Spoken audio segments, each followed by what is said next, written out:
ആലപ്പുഴ ചേർത്തലയിലെ സജിയുടെ മരണത്തിൽ ഭർത്താവിനെതിരെ മനഃപൂർവ്വമല്ലാത്ത നരഹത്യയ്ക്ക് കേസ്. കഴിഞ്ഞ ഞായറാഴ്ച അന്തരിച്ച സജിയുടെ മൃതദേഹം കല്ലറ തുറന്ന് പുറത്തെടുത്ത് നടത്തിയ പരിശോധനയിൽ തലയോട്ടിക്ക് പൊട്ടലുള്ളതായി കണ്ടെത്തി. മരണം നടന്ന് 1 മാസത്തിന് ശേഷം മകൾ നൽകിയ പരാതിയിലാണ് പിതാവ് സോണി പ്രതിയാകുന്നത്.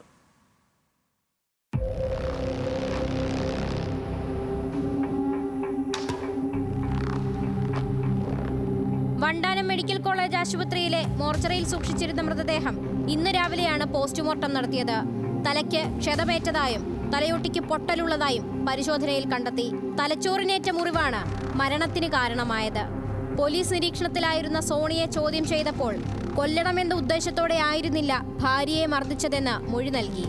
പ്രാഥമിക വിവരങ്ങളുടെ അടിസ്ഥാനത്തിൽ BNS 304 പ്രകാരം മനഃപൂർവ്വമല്ലാത്ത നരഹത്യയ്ക്ക് സോണിയെ പ്രതി ചേർത്ത് അറസ്റ്റ് രേഖപ്പെടുത്തി. പിതാവിന്റെ മർദ്ദനമാണ് തന്റെ മാതാവിന്റെ മരണത്തിന് കാരണമെന്ന മകളുടെ പരാതിയിലാണ് കഴിഞ്ഞ ദിവസം സജിയുടെ മൃതദേഹം കല്ലറ തുറന്ന് പുറത്തെടുത്തത്. ജനുവരി 8-ാം തീയതി ചേർത്തലയിലെ സോണിയുടെ വീട്ടിൽ പരസ്ത്രീ ബന്ധം ചോദ്യം ചെയ്തതിന് സജിയെ ക്രൂരമായി മർദ്ദിച്ചെന്നാണ് മകൾ പറഞ്ഞത്. തുടർന്ന് 1 മാസമായി വണ്ടാനം മെഡിക്കൽ കോളേജിൽ ചികിത്സയിലിരിക്കെയാണ് സജിയുടെ മരണം.